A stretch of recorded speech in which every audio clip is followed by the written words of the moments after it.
बिनडोक राजकारणी आहेत. उद्धव ठाकरे जनमानसाची प्रतिमा मलिन झाल्यावरही, जनतेचा कौल विरोधात गेल्यावरही दुरुस्त होत नाहीयेत. खरं तर एखाद्या नेत्याकडून 13 खासदार आणि 50 आमदार निघून जातात तरी त्यांना जाग येत नाही. त्याचं नेतृत्व कोणीच मान्य करायला तयार नाही, म्हणून खासदार आमदार सोडून गेलेत. खासदार आमदारांचा कुठलाही संपर्क नव्हता, म्हणून त्यांची लोक एकनाथ शिंदे यांच्याकडे गेले. त्यांचे लोक सोडून गेल्यावर भाजपला दोष देत आहेत. अमित शहा यांच्यावर टीका करतात. त्यांनी आत्मपरीक्षण करायला पाहिजे. आपण कुठे चुकलो आहोत अशा अनेक मुद्द्यांवर प्रदेशाध्यक्ष चंद्रशेखर बावनकुळे यांनी भाष्य केले. बिनडोक राजकारणी आहे उद्धव ठाकरे. जनमानसाची प्रतिमा मलिन झाल्यावरही आणि जनतेचा कौल विरोधात गेल्यावरही ते दुरुस्त होत नाहीये. खरं तर एखाद्या नेत्याकडनं 13 खासदार आणि 50 आमदार निघून जातात तरी त्यांना जाग येत नाही आणि त्यांचं नेतृत्व कुणीच मान्य करायला तयार नाही, म्हणून खासदार आमदार निवडून गेले. खासदार आमदाराशी कुठलाही संपर्क त्यांच्या जीवनात त्यांचा नव्हता, म्हणून एकनाथ शिंदेशी लोक गेले आणि त्यांचे लोक त्यांच्यातून निघून गेल्यावर भाजपाला दोष देऊन ते माननीय अमितभाई, मोदीजी आणि भारतीय जनता पार्टीवर ते नेहमी टीका करतात. आत्मपरीक्षण केलं पाहिजे की आपण कुठे चुकलो आहोत. जर त्यांनी आमदार खासदारांना योग्य वागणूक दिली असती तर ही परिस्थिती महाराष्ट्रात नसती. राहिला प्रश्न 2019चा, तर गद्दारी केलीच ना, गद्दारी झालीच त्यांच्याकडनं. त्यांनी सरळ सरळ भारतीय जनता पार्टीसोबत निवडून आले आणि या महाराष्ट्राला गद्दारीचं जे गालबोट लागलं ते उद्धव ठाकरेंनी लावलं आहे. त्यांनी त्या ठिकाणी सुरुवात केली गद्दारीची.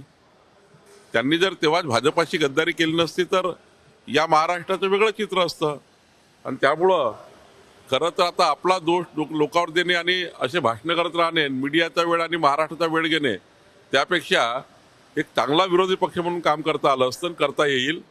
उद्धव ठाकरे निराश आहेत आणि हे असं बोलणं हे वेडेपणाचं लक्षण आहे आणि बिनडोकपणा आहे. अजूनही सुधरत नाही आहे. मला वाटतं अमित भाईवर टीका करून किंवा देवेंद्रजीवर टीका करून किंवा आमच्या पक्षावर टीका करून काही साध्य होणार नाही आहे. जी आज परिस्थिती आहे त्यापेक्षाही वाईट परिस्थिती होईल आणि आमच्याजवळ अजून त्या ठिकाणी जनमत वाढेल आणि उद्धव ठाकरेंचं जनमत हे रोज कमी होईल. या पद्धतीचं वागणं उद्धव ठाकरेंचं आणि कुठल्या घटनेला, ज्या घटनेला तेच जबाबदार आहे त्या घटनेला धरून बोलणे, महाराष्ट्राची जनता आता कंटाळली आहे. महाराष्ट्राची जनता उद्धव ठाकरेंच्या बोलण्याला कंटाळली आहे. आता महाराष्ट्र जनतेला विकासाकडे नेण्याचं राज्य आहे आणि माननीय आमचे मोदीजी आणि आमचे देवेंद्रजी डबल इंजिन सरकार महाराष्ट्राच्या विकासाकरता काम करणार आहे. उद्धव ठाकरेंनी अजूनही त्या मानसिकतेतून बाहेर निघावं, बिनडोकपणातून बाहेर निघावं आणि महाराष्ट्राच्या विकासाकरता 4 गोष्टी चांगल्या कराव्या, जेणेकरून काहीतरी पक्षाला पाठबळ मिळेल, काहीतरी बाबी मिळेल. असं आहे की इंटरनॅशनल कॉन्फरन्स आहे.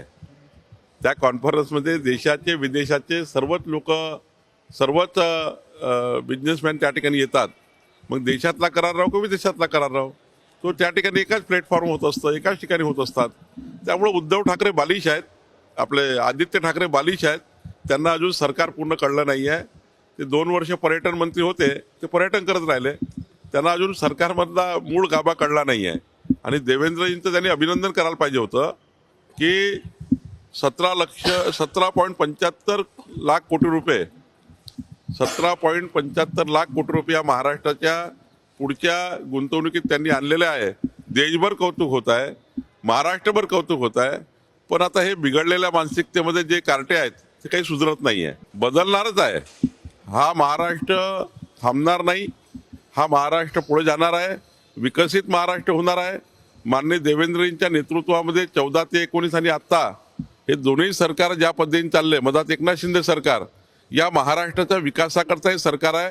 विदर्भाला जे आत्तापर्यंतचं मागासलेपण होतं ते विदर्भाचं मागासलेपण गडचिरोलीपासून बुलढाण्यापर्यंत, मग ते इरिगेशन सेक्टरचं असो, औद्योगिक सेक्टरचं असो, हे सर्व मागासलेपण दूर होणार आहे. त्यांना ऑलरेडी शरद पवारजी यांनी काँग्रेसने सोडून दिला आहे आणि त्यामुळं त्यांना आता दुसरा काही पर्याय नाही, दुसरा काही मार्ग नाही आहे. उद्धव ठाकरेंना साऱ्यांनी सोडलाय. एक दिवस असा येईल की उद्धव ठाकरे हम दो हमारे दो एवढेच राहतील.